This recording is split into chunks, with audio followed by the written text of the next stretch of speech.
Blueface has created his own lane in the rap game by being funny on social media and showcasing his wild lifestyle to fans. But that lifestyle can come with its dark side, and recently, the rapper has been accused of assaulting a bouncer at a club after being asked to show ID. Let's take a closer look at this wild story.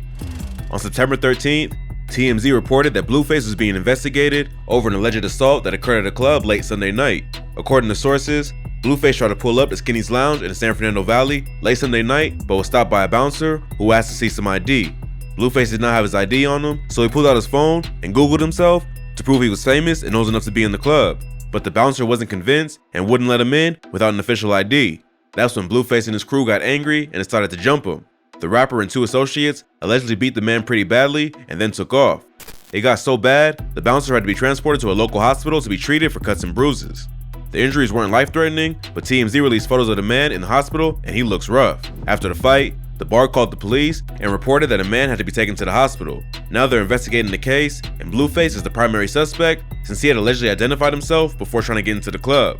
The following day, TMZ released surveillance footage from the club that shows the alleged beating taking place. The fight starts in the doorway of the club with a member of Blueface's entourage throwing the first punch. Then the rapper and two other dudes he's with jump in and continue to attack the bouncer while he's on the ground.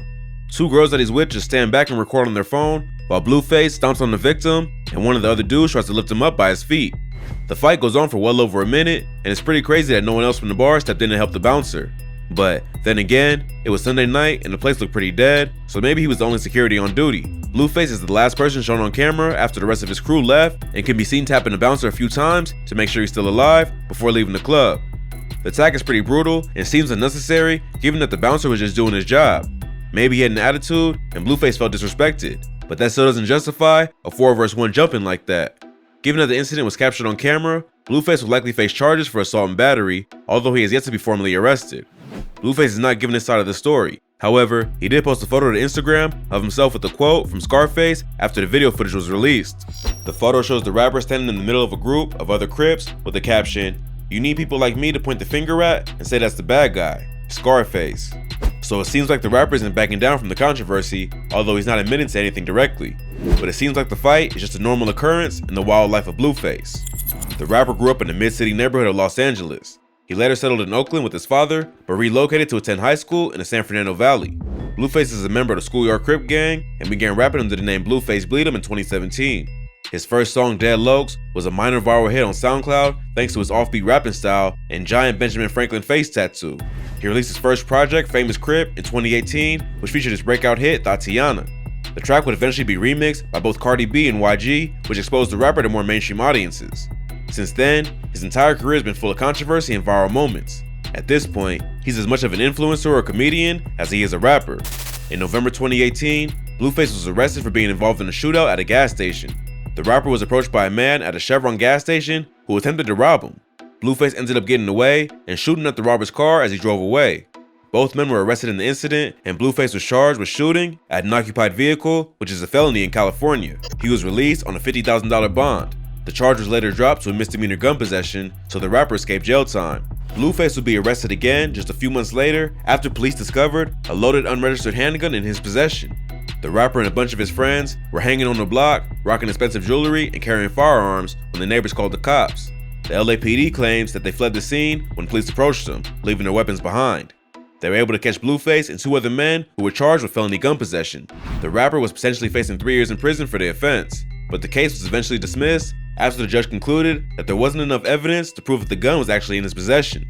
In celebration of beating the case, Wack 100 posted a photo to Instagram of Blueface posing with his attorney, along with the caption, "Double dismissal, my lawyer threw them gloves on and beat another case."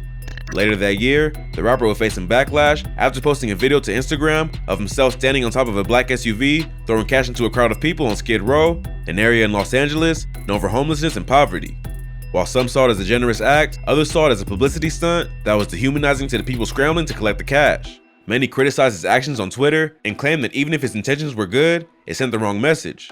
Others noted that if he wanted to help, he could have handed out the cash instead of tossing it into the air and forcing them to chase after it. Around that same time, the rapper was involved in a brawl at an LA hookah lounge after someone tried to snatch his chain. In December 2019, the rapper made an appearance at the Blue Moon Hookah Lounge in downtown LA. He did a quick performance and was hanging out with his entourage after the show when someone walked right up to him and tried to jack his chain. This caused his crew to immediately react and tackle the dude, causing a huge brawl. Blueface himself jumped into the mayhem and started kicking the thief and punching him while he was on the ground. Security eventually broke it up and everybody left shortly after. The police weren't called, however, someone was brought to the hospital. After that, Blueface would stay out of trouble for a while. But in May 2021, he faced more backlash after his OnlyFans reality show, Blue Girls Club, would be compared to an R. Kelly-style sex cult. When the site first started getting popular, Blueface had an OnlyFans page where fans could get a behind-the-scenes look at his wild lifestyle for $50 per month, which included having girls come to his home to party and compete in challenges. A clip from the show ended up going viral, which showed the women sleeping in bunk beds and being forced to get tatted to show their loyalty to the rapper. While all the women were there voluntarily and weren't being forced to participate, many say the rapper's behavior was predatory and compared it to a cult. They also noted that many of the women ended up getting into physical fights on the show, which tended to get pretty intense. One contestant, Krishan Rock, who was on both seasons of the show, even had her tooth knocked out after Blueface's ex-girlfriend showed up at the house unannounced. But the rapper just shrugged off the criticism, tweeting, "Sheesh, who knew my little old OnlyFans show would be so viral? What the f is a cult? America's Next Top Model was on bunk beds, but y'all mad at me." But several women who were on the show came forward and said that they felt it was an unsafe environment. A woman named Rose Andre claimed that she was kicked out of the house with no way home after she refused to get a tattoo on the show. Another contestant named Zia claimed that Blueface was compromising the safety of the women on the show by encouraging violence. Although the rapper faced some criticism online for Blue Girls Club, nothing illegal went down during the filming, and after a while, the whole thing just blew over. But Blueface isn't one to just sit around and fade away. Most recently, the rapper has ventured into amateur boxing with Bare Knuckle Fighting Championship. He had his first fight against TikTok comedian Kane Trujillo on July 23rd, which was held at the Florida Fairgrounds in Tampa. The two influencers went head to head for 3 rounds, with Blueface winning by a unanimous decision. Immediately after the fight, a crazy fan stormed the ring and tried to confront the rapper. Blueface, clearly still wired with adrenaline, quickly reacted and punched the kid in the face as security tried to hold him back. Blueface managed to get in a few clean punches before the kid was escorted out of the ring and arrested. So, chaos seems to follow Blueface everywhere, even into the ring of a professional boxing match. Blueface is no stranger to controversy, but this most recent fight at Skinny's Lounge with the bouncer may have more serious consequences than some of his other antics. The bouncer was beaten up pretty badly, and the police have surveillance footage showing the rapper participating in the attack. Blueface doesn't have a crazy criminal record, which may work in his favor, but the attack seems unprovoked, so he'll have a hard time explaining his actions to a judge. It's not clear at this time whether any formal charges have been filed, but since the incident has been all over the news and social media, it's only a matter of time before they bring him in or the bouncer files a lawsuit. Stay tuned for more updates in this case.